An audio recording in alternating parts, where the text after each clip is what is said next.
Brazilian ജനതയെ നെഞ്ചിലേറ്റി ഓരോ മതിലുകൾ അദ്ദേഹം മറികടക്കുമ്പോൾ ഫുട്ബോൾ സൗന്ദര്യം ഏവരുടെയും ഹൃദയത്തിൽ പുനർജനിക്കും. ഒന്നും തീർന്നിട്ടില്ല രാമ, ഒന്നുകൂടെയുണ്ട് ബാക്കി. അതെ, ഫുട്ബോളിൻ്റെ മാമാങ്കം എന്ന് പറയുന്ന ലോകത്തിലെ തന്നെ ഏറ്റവും വലിയ ടൂർണമെൻറ്റുകളാൽ ഒന്നായ വേൾഡ് കപ്പിൻ്റെ മണ്ണിൽ അതേ ബ്രസീലിയൻ രാജാക്കന്മാർ ഒരിക്കൽ കൂടി കടന്നു വരികയാണ്. അതെ, ഞാനില്ലാതെ പിന്നെ ആര് എന്ന് പറഞ്ഞ് സുൽത്താൻ സ്കോഡിൽ വന്നതോടുകൂടി ബ്രസീലിയൻ ടീം കൂടുതൽ ശക്തമായിരിക്കുകയാണ്.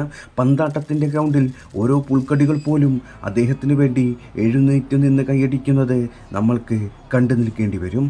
അതെ, തട്ടിമാറ്റിയവർക്കും മുറിവേൽപ്പിച്ചവർക്കും തൻ്റെ കാൽപ്പാടവങ്ങൾ കൊണ്ട് മറുപടി പറയാൻ അദ്ദേഹം വരികയാണ്. വലകൾ ചുംബിക്കാനും ഞങ്ങളുടെ സുൽത്താൻ ഒരു അവതാരത്തിൻ എന്ന മട്ടിൽ തിരിച്ചു വരുന്നുണ്ട്. പച്ചപ്പുൽ മൈതാനിയെ പുളകം കൊള്ളിക്കാൻ സുൽത്താൻ കടന്നു വരുമ്പോൾ ചിരിച്ചവരുടെ വായടച്ചുകൊണ്ട് കളി കണ്ടു നിൽക്കാൻ മാത്രമേ എല്ലാവർക്കും സാധിക്കുകയുള്ളൂ. കാലമേ, ഒരിക്കൽ കൂടി ഞാനൊന്ന് പറയാം, ഒരു കാലവും കണക്ക് പൂർത്തിയാക്കാതെ തിരിച്ചു പോയിട്ടില്ല.